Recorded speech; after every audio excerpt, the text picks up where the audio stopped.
पंतप्रधान मोदी आज रात्री 8:30 वाजता देशाला संबोधित करणार. महिला आरक्षण विधेयकावर बोलणार का याकडे लक्ष. अशोक खरात याला चौथ्या गुन्ह्यात 14 दिवसांची न्यायालयीन कोठडी. उद्या 5व्या गुन्ह्यात पुन्हा कोर्टात हजर करणार.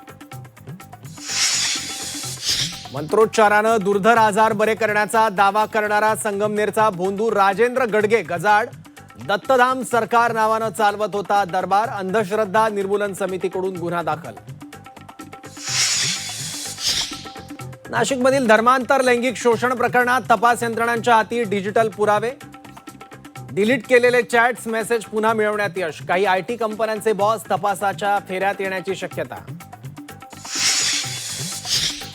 नाशकात गजवाय हिंची धक्कादायक घटना. दारू पाजून तरुणीवर अत्याचार.